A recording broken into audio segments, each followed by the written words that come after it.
Hello everyone, and welcome to another entry in my series on affordable dream cars. Today we're looking at the mighty, the magnificent AC Cobra. Except this isn't really a Cobra, is it? Because if I were driving a real Cobra, I'd be driving something worth probably well clear of £1 million. What I am instead driving today is a DAGs 427, one of the best known of the very many Cobra replicas that are out there on the market today. Recently I've been doing quite a bit of work with the guys at Total Headturners in Epping, and there was no way I was leaving on a day like today without a go in one of these. I have driven a Cobra many moons ago, but it is now a distant memory, and so I was so keen to get myself back into the driver's seat and see how they feel in 2020. The short answer, of course, is fabulous. This thing is utterly glorious, and on a day like today, there are few places I would rather be.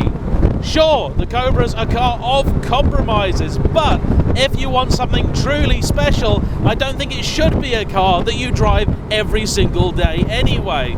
It's delayed gratification at its absolute finest. You know that you're going to wait until the stars align to drive a vehicle like this, because when they do, there is absolutely nothing else that's going to come quite close.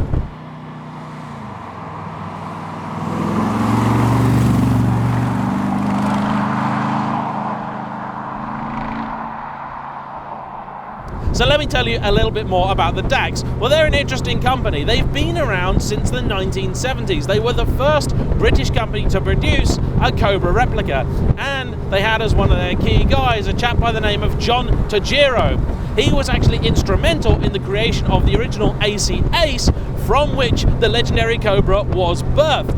This is not some poor quality visual replica stuck on top of the chassis of something else. This is a real, genuine sports car in its own right.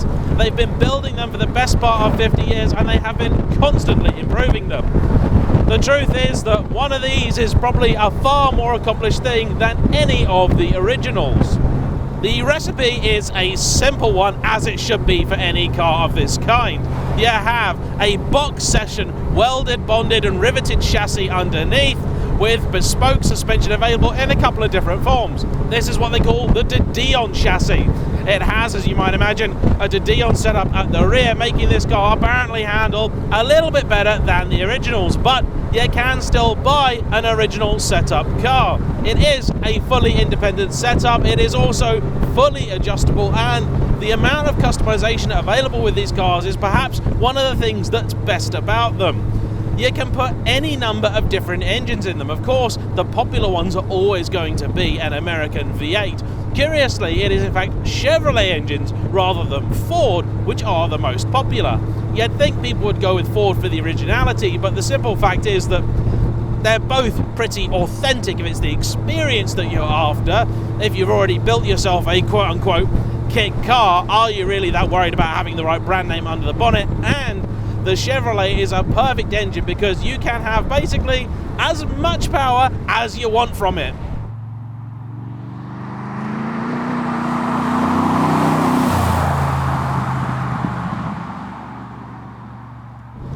This car is a 5.7 litre small block LS. It's been tuned up by the guys from Roadcraft, and it's been sprinkled with a few little goodies. Those include slightly hotter but still road specification cams, and you can really hear those. It's also got lovely aluminium heads, and it reportedly produces something around 400 horsepower. And that's plenty to get this 1,000 kilos or thereabouts of car down the road.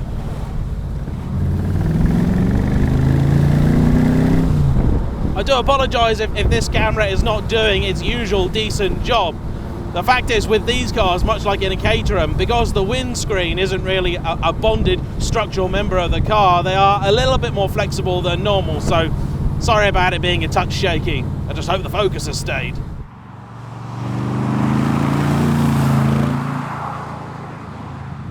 This car also has some pretty tasty side-X exhausts that sound a bit like this.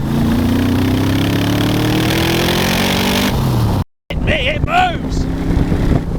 Oh, it's quick! It's really quick! Oh, this is a lot of fun! The view out, absolutely brilliant. I love these proper period style bucket seats, actually very comfortable.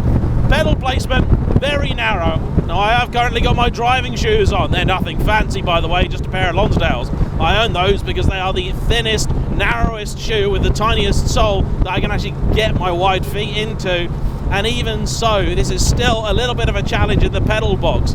I've driven a few Caterhams, and this is more akin to a Caterham S3 in terms of pedal box, but more like a sort of Caterham SV in terms of the chassis. There's plenty of room in here, and you could definitely get a pretty large person in one of these, no problem whatsoever. It responds, as you might hope, just deliciously. And actually, the sound out of that side pipe is judged pretty well. It's got the right V8 rumble to it, but it's not deafening, it's not ear splitting, it's just right.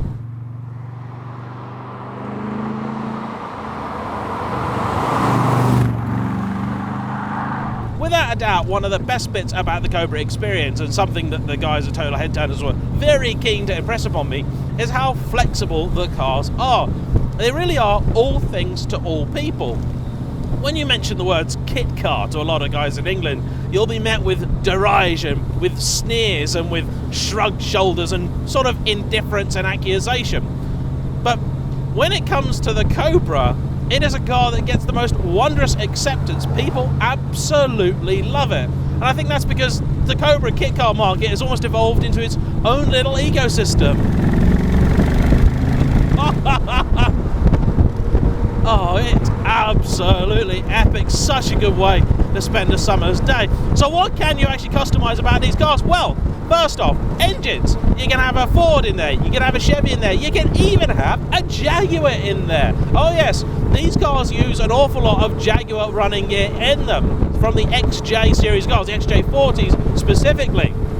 And that means that should you so desire, should you want something a little more British in flavour, you can put a Jaguar straight 6 in one. Or if you're feeling very fruity, you can actually stick a V12 up there. I mean, that would be wild. I'm not sure it'd be a very good idea, because I'm pretty sure that V12 is probably a reasonably weighty lump, but even still, I kind of want to see it done just for the hell of it. The clutch is reasonably heavy and not the most fun to use in traffic at all, but if you want, you can have an automatic gearbox in here. The people at Total Headturners can also offer quite a few different customization options.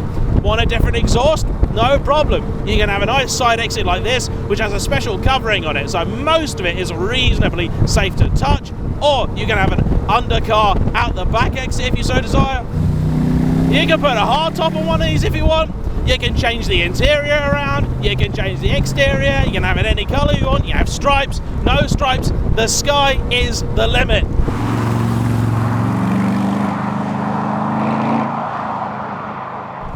You can also change the suspension about. I personally would make the car a little softer than this. This one's also got electric power steering in it, which I'm not really a big fan of. I think I just take that out, and again, that's something that they can do. Now, a big part of this affordable dream car series is also looking at the more realistic and practical side of ownership. So how does the Cobra stack up there? As it happens, very well indeed.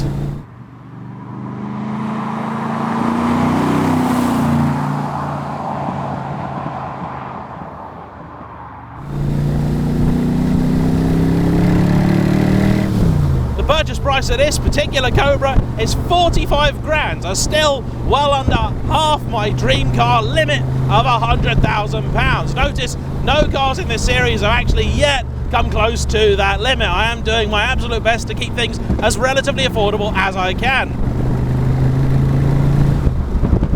The best news too is the fact that these cars don't really depreciate very much. The Cobra market tends to be pretty strong. People will always want these cars. They are an evergreen purchase and they have such broad appeal. I can't see that really changing. If you want a classic car, Cobra. If you want a beautiful British-inspired sports car, Cobra.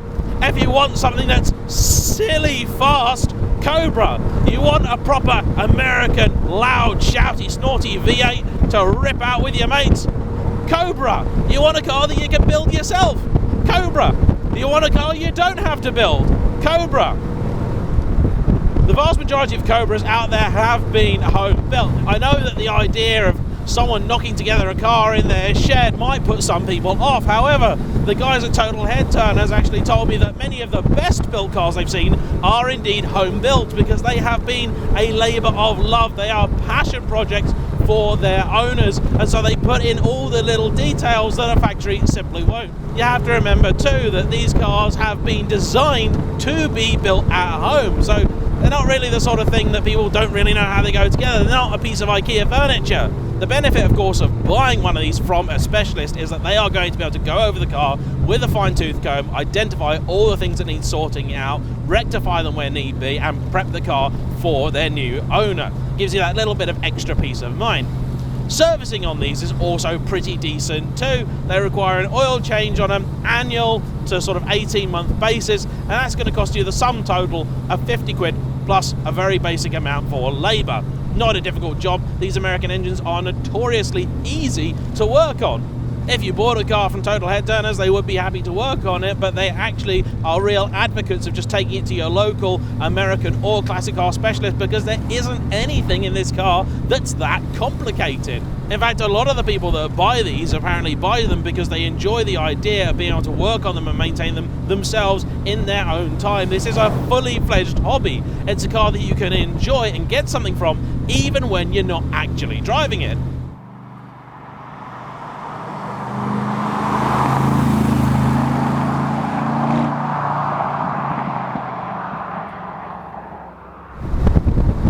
This thing's absolutely delicious.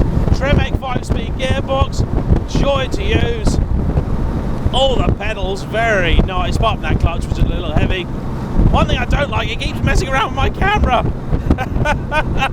This is not a great car for filming in, but it's a wonderful car to drive. It really, really is.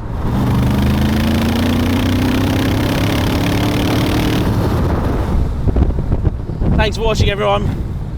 Please like, comment below, subscribe if you haven't already. I'll see you for the next one. Bye bye.